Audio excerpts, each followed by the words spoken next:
if somebody is trying to control every step, we're only ever going to be as good as that person's ability, right? It's the bottleneck concept, where if we can't run and operate where we are strongest as a team, as people around us, right? And it all depends on one person's capacity, then we're only ever going to reach that person's capacity as a team, and we're not going to be the best we can be. And if the goal is actually the goal, then why are we trying to hold it back from that?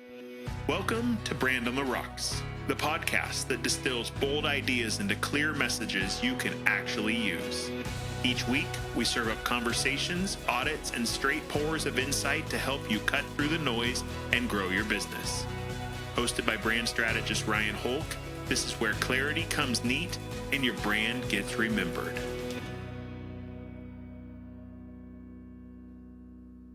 Jason, welcome to the Brand on the Rocks podcast. It is so good to have you with us today. Thanks for having me. I'm excited. Yeah, I'm excited too. I think we got some cool things we could chat about today. Jason, for people who don't know you, we obviously have known each other for a long time. Forever. It's a long time. Yeah, kind of feels that way. Tell us a little bit about what you do, who you are, and we'll get into it. Yeah. Well, my name's Jason Squires, and I'm in Northern California. I'm married to my wife for 18 years. Casey and I have been married 18 years. Have 3 amazing kids, and then I've been on the road leading worship at churches for the last 21 years, and then several years ago launched a coaching business that's called The Creative Launch, and we just exist to help creatives in and out of the church just do amazing things. We like to say that we like to take ideas and turn them into impact, and helping creatives have the tools they need to do that. And so a lot of that happens through podcast and coaching and content that we put out online. But it's been fun to see people take their ideas and go, I don't quite know how to do this, and how do I take it into a new space. And so we had a teaching studio for a while, music teaching studio for a while, and then again just helping musicians and creatives come in and have that space. And now everything we do is online, and it's been amazing. Very cool, very cool. And as we already kind of mentioned, I kind of watched from the sidelines for a lot of this. Jason is married to my cousin, so we've been connected literally for decades. Yes. My daughter and my wife were in the wedding, and so anyways, but Jason, why I thought of you for the podcast really came down to, I know that you're working with creatives. You've been both the business leader, you've also been the creative, helping create the events, create the moments that happen, the marketing kind of ideas that happen around things. And I recognize that there is a tension for a lot of business leaders that they either are the one themselves helping do marketing, or they're trying to bring a team around themselves to get, those first few years when you got 5-10 people, you do a lot of it yourself. But as a team grows, you got to bring people in. Yep. And that a lot of leaders are struggling to understand how creatives think, how creatives approach really marketing in general. And so I thought we'd talk a little bit about that creative process today. Yeah. And how you lead them well so you get what you need and they don't want to kill you. There shall be no death at the end of the project. Yes. And I say that in jest, but having been the creative in the seat, myself for decades, I didn't always have a leader who understood. Yeah. So I'm curious that when you go and you're meeting with creatives, because you're doing it on the team level and the individual level. Yep. Where do you feel like there's the biggest misunderstanding between leaders and creatives? Oh, that's a great question. It's typically found in strengths, and meaning a lot of times people are in positions that they just don't need to be in, right? Or they're doing things that are that actually drain them versus give them energy. And so you have a short-term lived person in a seat where it's like, I hate this now. I don't like that. I don't like this anymore. And one of the things that I've done is realized that I can get rid of things out of my personal schedule that are draining me and do the things that are actually fulfilling, and I'm going to be better at it. And so one of the things I do in a team is to go is to find out what is your strength and what is the thing that actually drives you, and then put you in that space. Not having you do something, especially in the creative world. Creative, we hate admin work. It just is not a thing, and it does not. I always joke about in tax season. It's the time of year where I'm like, do I love what I do? I don't think I love what I do. I don't know that I love this. Looking at spreadsheets for a couple weeks as you're processing, and then you go, okay, it was just short lived. I can focus on everything, other things. But the other thing that is misunderstood is creatives have tendencies that look to somebody who's in a leadership position can look either lazy or erratic, or what's another way to say that would be just not organized. And then what ends up happening is leaders will try to correct that or force them into a situation that isn't going to be best to help them grow and do their thing. And so we don't we like structure, meaning give us the playbook, like the sandbox to play in, but don't tell us what to do. Don't give us the space to go, here's the space you have to work in, and then go do your thing in that space and figure out what you need to do. The worst thing to a creative is when you say, come up with an idea, and you're like, what about what do you need? Give me something, right? Give me some direction, right? But it's in a space where you can go, it's within the boundaries. Yeah. And so and then let them run, and see what happens. And most oftentimes you're going to have a better product at the end of the day. Well, I can align with so much of that. Yeah. Having been the person who has been given the box and also not given the box. And the interesting thing there for me is when creatives have context, they oftentimes create better. Yeah.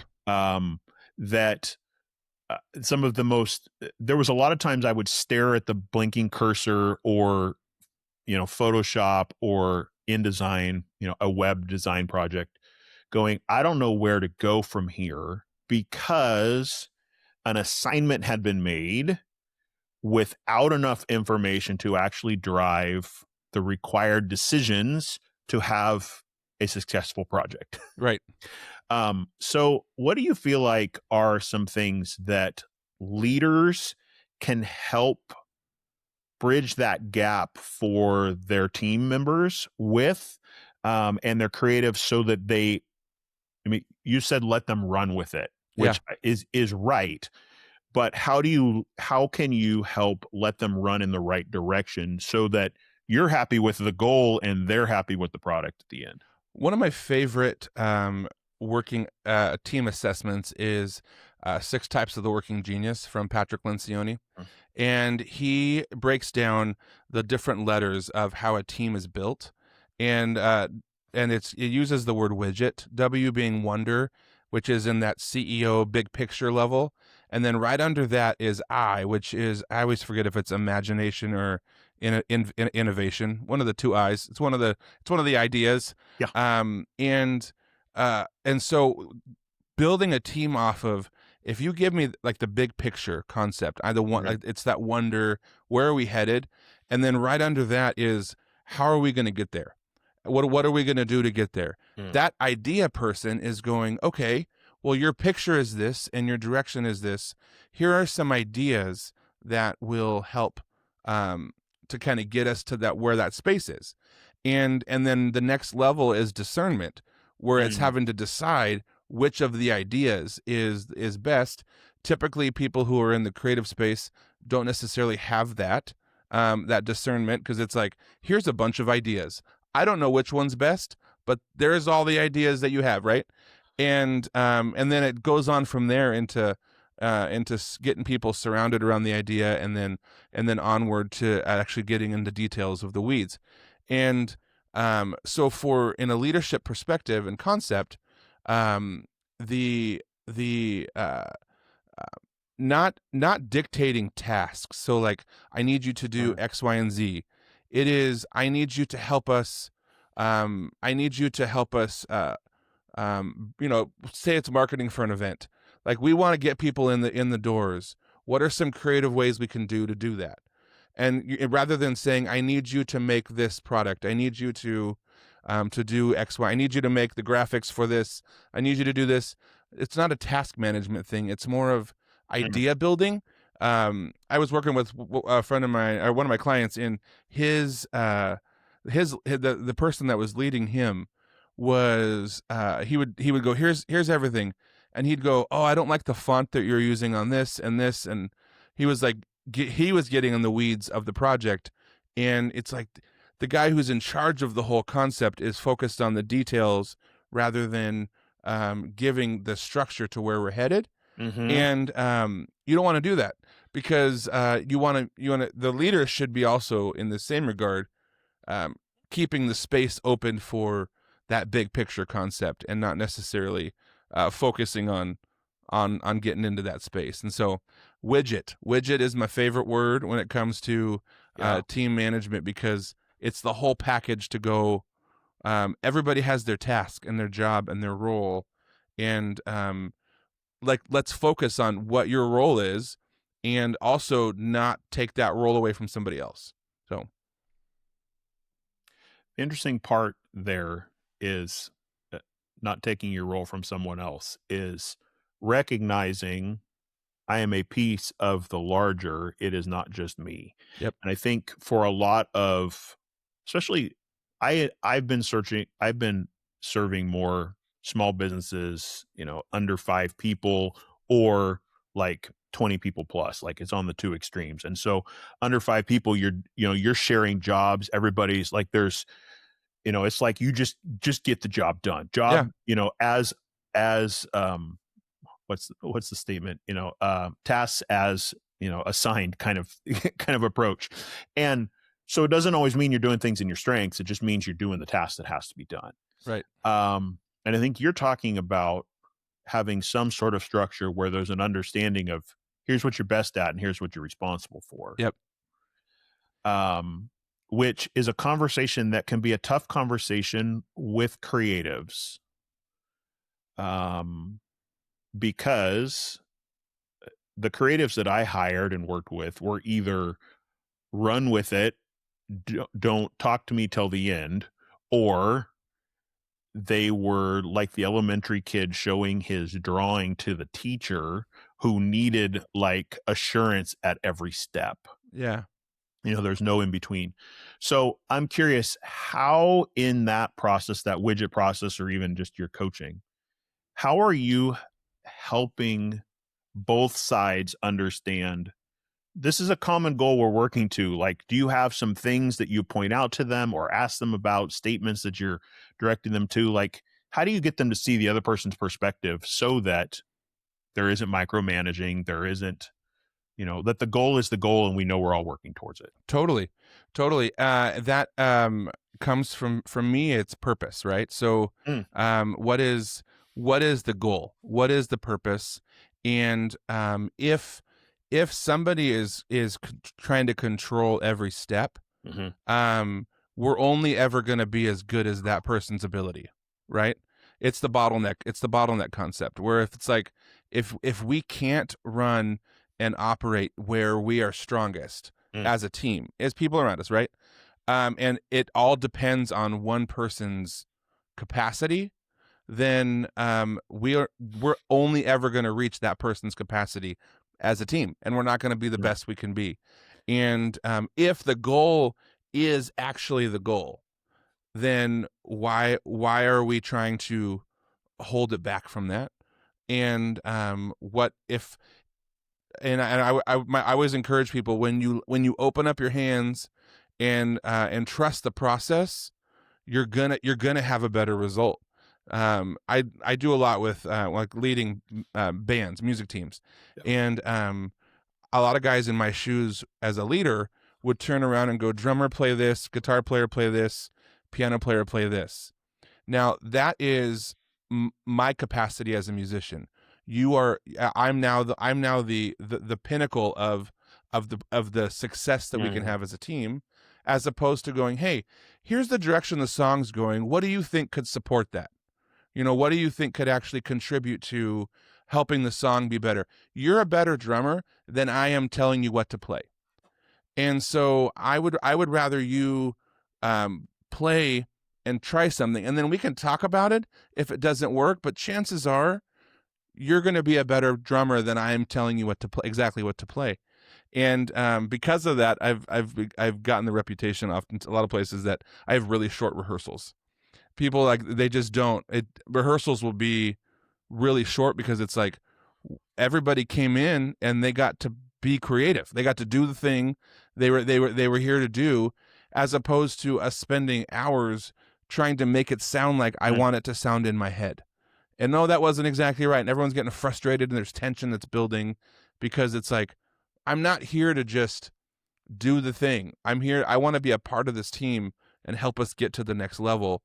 And so as a leader, it's got to release that. And I know, especially in small businesses, it's usually somebody's idea or baby that was birthed, and it's like, you have a coffee shop, and it's like, this is my thing. I'm in charge of this, and I need to do. But if you can't take a step back and let your team, the team that you're with, run the shop so you can have a day off, you're going to burn out, right? And so it's a trust issue, and it's as opposed to it's a trust issue. And as it's not always going to work perfectly, but when you open up your hands, I think you'll be amazed as to what you see come out of it. Yeah. I think there's a trust element to that. I think that there is a ownership element as well. Yeah. When your team understands the end goal, they can approach it in their own creativity, but they also feel like, I have a piece of this. I'm not just the task monkey. That's right. There was a lot of times I felt like I was the task monkey. It was like, just get it done. Get it done. And to be fair, that's part of work sometimes. But those weren't the moments that I felt connected to the mission, vision, purpose of the business I was actually doing the task for. I'm wrestling through that with a client right now, that they know they need the creative help. What they need, though, more than the tasks, is they need the strategy to be thinking long term, so that the group as a whole can work towards those goals. They've said, this is where I want to go. Yep. What no one has sat to do is creatively, strategically, from a marketing standpoint, go, here's the 10 steps that we need to take to get to that goal in the next 6 months. And there is this tension in that the way they've worked is the team has been so small, they have struggled to not gatekeep. That they want to have to see every step. They want to make decisions, and I'm like, if we're going to do these 10 big things to get to your goal, I can't wait 2 weeks for every decision. Right. I can't, especially for a decision that should have been, look over the PDF, yeah, go ahead, we're good, move forward to the next step kind of things. And so it's always interesting to just see how, if you can find the balance between ownership and trust, and have the right person on the team, it makes a big difference. And I think that's where strengths come into play, because it's like, if I can lean into your strength, then I I don't have to do it, right? As a Yeah. leader, I don't have to try to figure it out or go, it's like, no, you're better at this than I am. Like that's, like you're the authority on this space. And if I can say, like, you're going to get excited about this. My ultimate job, this is my favorite part. My ultimate job is to get paid to sit in a room and come up with ideas. I would love that. I would love it forever. I would love it forever, right? If that job existed, Yep. and I was mentioning that to Casey, my wife, and I was like, this is my job. She was like, that sounds awful. Oh And no. I said, why do you mean that sounds awful? She's like, that sounds like an awful. I said, what sounds better to you? She's a T in the widget, which is tenacity, and it means to get down in the Yeah. weeds and do all the things and spreadsheets and organization, and that makes my eyes cross. And she was like, that's her jam. Like that, she's like, put me in a room where I'm doing that, and I'm going to be so excited. And I look at it and go, that sounds awful to me. I'm going to let you do that because you're going to do that better than I'm going to do that. Yep. And then, rather than me trying to do it because I want to hold on to it, and then it's like I'm only ever going to be as good as I can be if I don't let somebody else take care of it. And so yeah, hope that helps. Yeah, no, that I would be similar in that a day with a whiteboard or the giant 3M sticky things, like the walls Yeah. of my office, you can't see it because I've pretended that the office is clean and pretty behind me. I mean, I've got sticky notes on the walls. I have right before we hit record, I was cleaning up that I had client meeting notes, just pads all across the chair behind me, because I was going back through the notes going, what did we say are the goals? What did we like? It was one of those vision days where we spent 6 hours and wrote tons of stuff. I did one a couple weeks ago. We did, in a day and a half, we did 18 pages of like detailed build out. And I'm like, this is amazing. Now Yes. I come back and I'm looking at it going, now I have to take the pieces and actually put it on paper and like build it. And I'm going, this part I hate. Yeah. Like, it's transferring, but yeah, no, I totally get that. And I think that a lot of business owners, they started a business because they saw a need and they went, I can run with it. Yeah. But where they get lost in the weeds, especially when it comes to marketing, is you have to be able to turn from that piece of the creative, why did you start this, to I have to make this understandable by others. Yeah. I have to talk about this. I have to whiteboard this out. I need to figure out the language we're going to use. And I think a lot of people get lost in that translation because it's moving from Casey's strength of the T or the person who's kind of the visionary to I need to get some ideas on paper and ideate that we then can go back and build. Yep. And so there's this cyclical kind of process. And I think a lot of business leaders don't have someone on their team Yeah. who's good at that. I think it's why you do what you do. It's why I do what I do. Yeah. I mean, look at In-N-Out. They're, as a company, they don't have bacon on the burger because having bacon means more things, and they would not be able to do what they do. It would actually take away from what they do. It'd be adding to the things rather than going, we know what we do and we do it well. And it's not, their business model goes all the way back to the beginning of I want to feed people, and I want to, and I want to get them out the door. I want them to come in. I want it to make sense. And it's not like we're not trying to add all the things and it's all of a sudden we're doing so much as a business. It's saying we know what we're good at. We know what makes sense. And I'm going to keep doing that until, as we continue to grow. Yeah. And that, I think, is part of the process as a business. It's like you stick with the thing that you're good at and not try to get so many arms and things. And that's one of the problems of creative. Like, we have all these ideas and we have to go, someone needs to tell us what not to do, right? Because I could come up with ideas for days, and all of a sudden you're like, is that just going to cause me more work to do, or is that actually going to make sense? and and so it's sticking with like, you know, a small business going, we make a cup of coffee and we make it really well. And I want people to come in and, you know, and focus on that and go out. We just had a guy on our podcast from Chick-fil-A, and it was interesting. We always have a food question at the end of the podcast. And I asked him, I said, what are some secret menu ideas that we don't know about?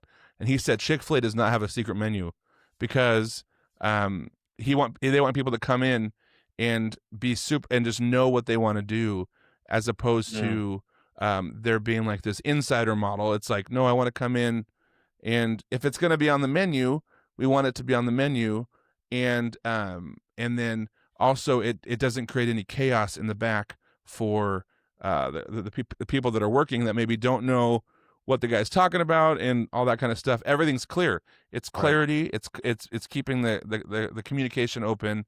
And it was kind of a dud of a question. I was like, oh, I didn't. I was expecting you to have something more than that. I wanted to know what I was supposed to order when I go to Chick-fil-A. Now that turned into philosophical, but so anyway. No, but that's an interesting. It's an interesting approach, because you mentioned In-N-Out earlier. Now Chick-fil-A, and I also was recently doing my taxes and realized how many times we've been to In-N-Out this year because it was on our statements. I'm like, oh, that was a lot. And Chick-fil-A too, just not quite as many. But it's interesting that each of those two models, and I think this is a takeaway for businesses, each of those models are doing incredibly well. Yeah. But they're doing well at what they do best. Right. In-N-Out can have a secret menu because they only have 8 ingredients behind the counter total. That's all that exists back there. Right. You know, and so how many ways do you want that nasty pink slop stuff on top?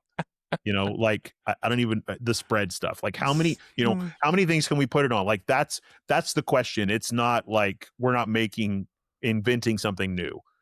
Well, their secret menu is it's just how to prepare the meal. That's it. Really, it's like, how do you want it cooked? Do you want it grilled? Do you not want it grilled? They just have words for it. They just have words for it. Yes. Yeah. Whereas In-N-Out has just enough variety that it keeps you coming back. Right. And let's be real. Yeah. The fact that they change their shakes all the time, or what most of my friends go to In-N-Out for. It's like, the chicken's good, but I got a shake, you know? Yeah. That's what they take pictures of but In-N-Out, I mean, Chick-fil-A, they know their model really well. Yep. So you don't have, but they still know the sandbox is what I'm getting to. Like they still have those guardrails. So how do we as creatives, how do we as marketers help the business in front of us think about what is your sandbox? Yep. Like not what you could do, what is the best for you to do? Someone helped In-N-Out figure that out. Someone helped Truett Cathy figure that out. Right. How do we help the business sitting in front of us figure that out? What is your why? What is your why? Why do you do what you do? And why is it you exist, and what are you here to do? And when we had our teaching studio, I knew from day one my purpose was not to teach people how to play guitar. That was an output of what we did. That was a product that we offered, and at some time that product could disappear, but like our why was to create a space that people could come into and kind of let their hair down and feel comfortable in learning about creativity. And my personal why is to create tools to help creatives thrive. Like that's what I'm always going to do in any shape or form of where I'm at. So if I'm not doing that, that's my sandbox. If somebody comes to me, actually, this happened to me about a year and a half ago. For a buddy of mine was looking at opening up a co-working space here in town, and he was like, "You would be great at running it," and I was like, "I would be great at running it. I could totally do that." The person, like the business mind in me, the creative in me, was like, "That I have so many ideas on how that could run," and I was like, "Yeah, but I don't want to do that. None of that exists to fit in my sandbox. It's outside my sandbox. I could do it, but I'm not going to be the best of who I am because that's not my why. And so I called him and was like, I can't do it. And he was like, what? This would be, they make you guys a lot of money. I was like, yeah, it sure would, but it would take me away from my purpose and what my why is. And so like that's just going to drain me. It's going to take a portion of what I'm good at into doing something else.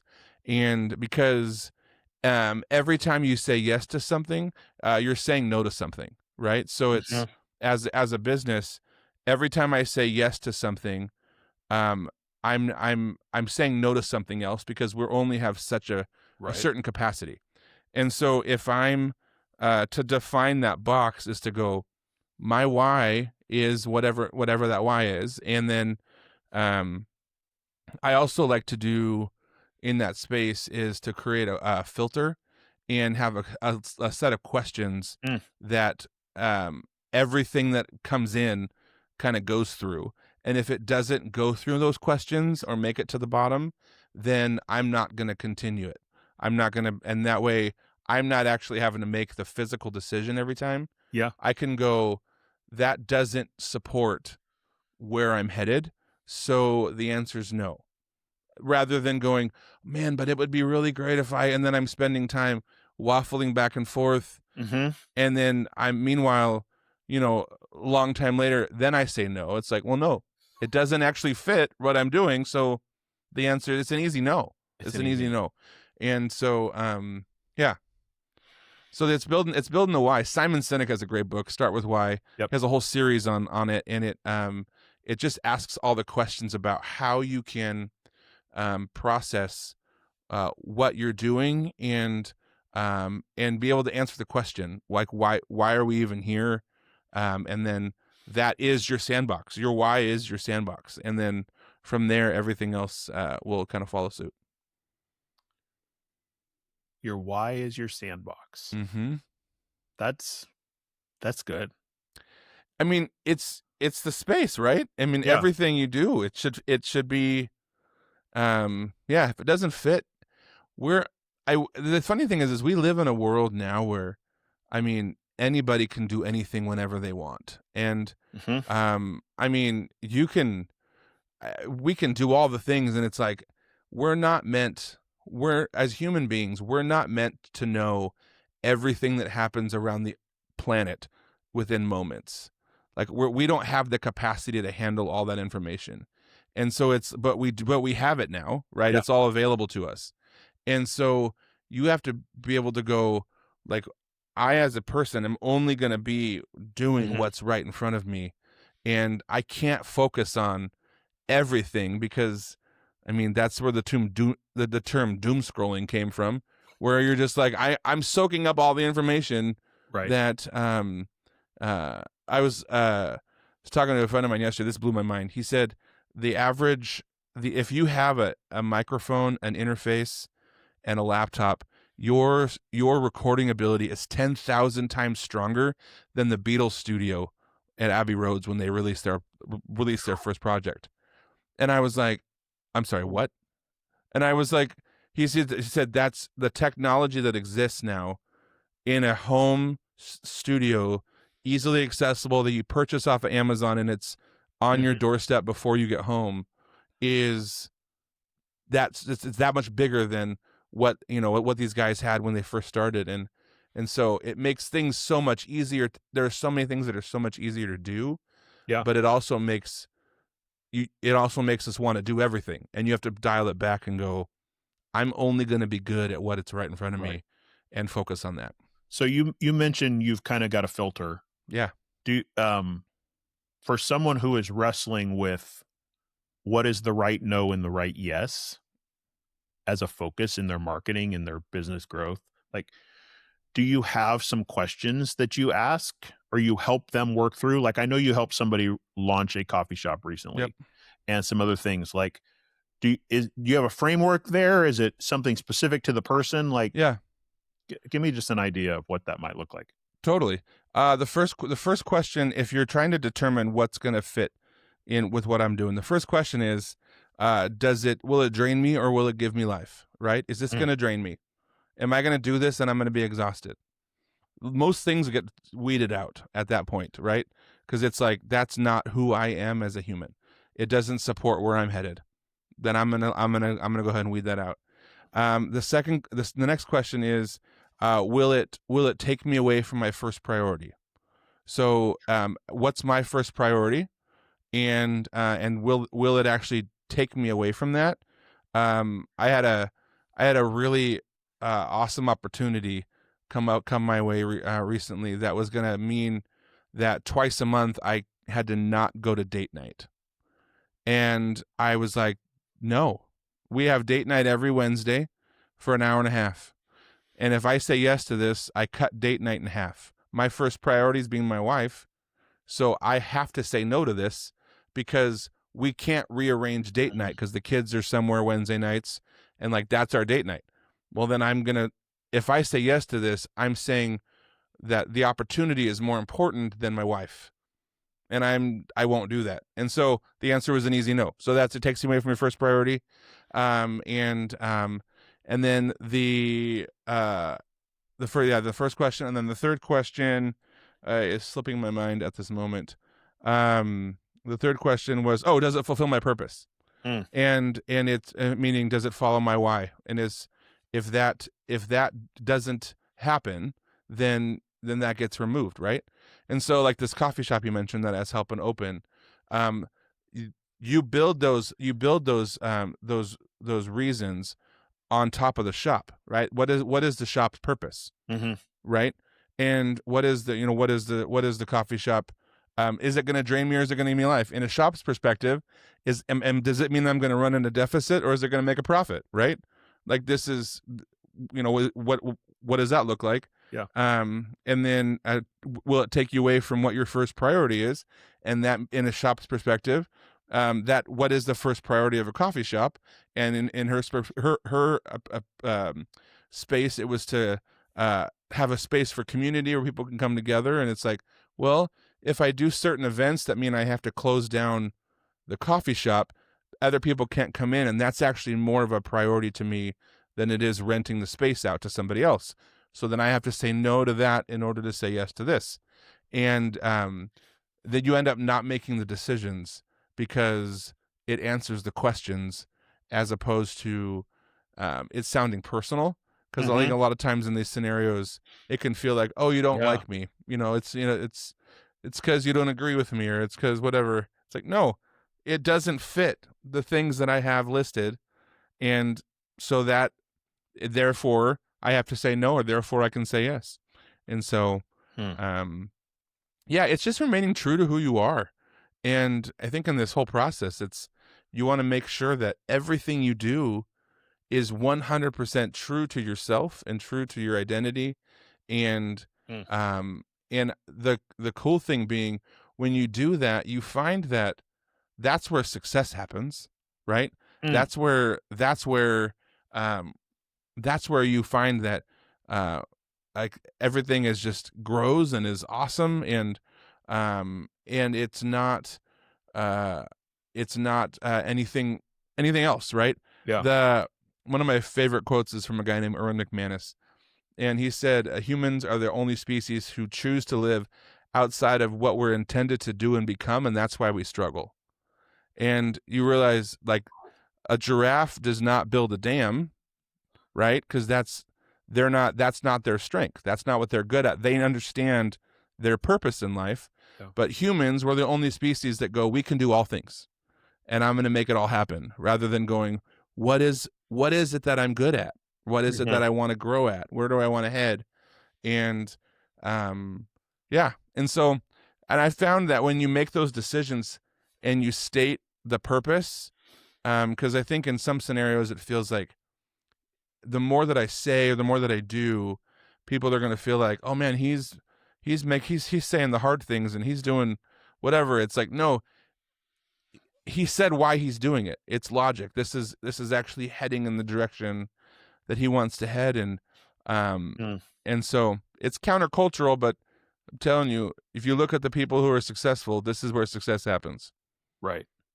The interesting thing is that those questions are really, for a business leader, focused on not just their why and their purpose and, the guiding principles, but the undercurrent then truly affects how they market, how they talk about themselves in the community.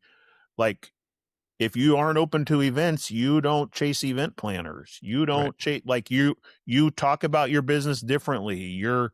You're planning your events there. It has ripple effects then into the verbiage you use to get the info about your business out, into the way you're having conversations with, do I host the Tuesday meetup for the Chamber of Commerce here? Does that actually, like, you all of a sudden you just have a way to think through those things. Yeah. That isn't just, yes, I could use the extra $100. But it actually, what did I say I want to be? Probably a decade ago, I helped a frozen yogurt place with logo and branding and their initial marketing stuff.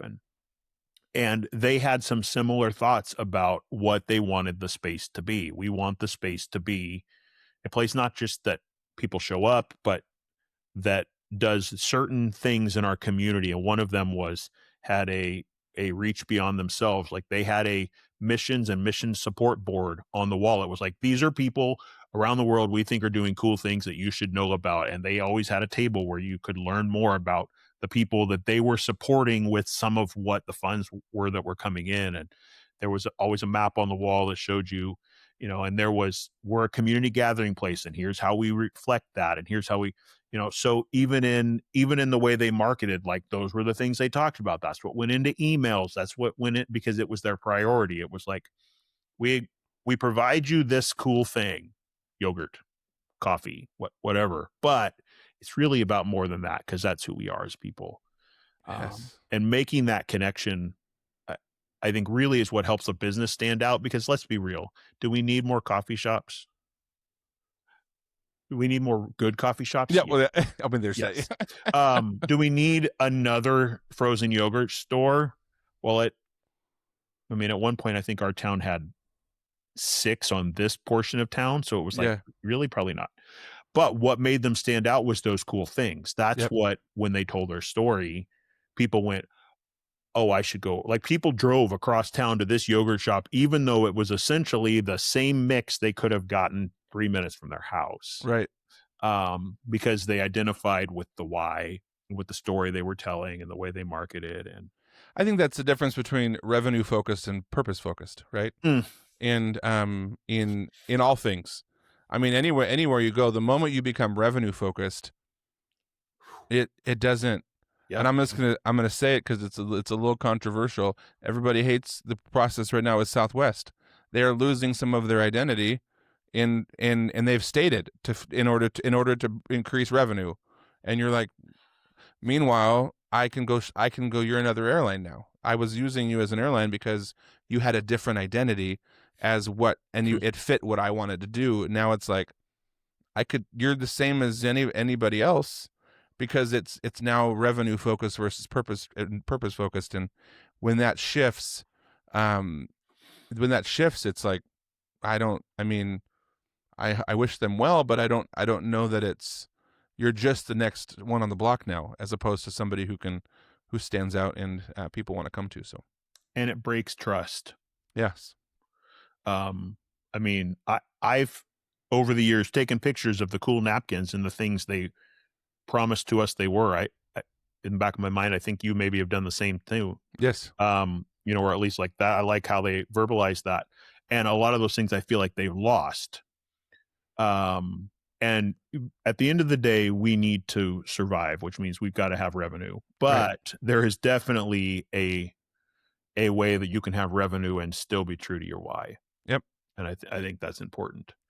And I think coming back to the beginning where you were talking about the creatives and leaders, is if the leader can dictate that why, then as a creative, it gives us that space to go, here, let us do it. Let us live in that world, and let us take that and run with it. And I know where I head is going to be, I know where I'm going to head. So yeah, that's good. So I'll close with with this. I do not have a nifty food question like you do. Um, one of my friends his question is something about what's your magic feather, which I think is pretty solid for Disney people. But That's awesome. so for the business leader who is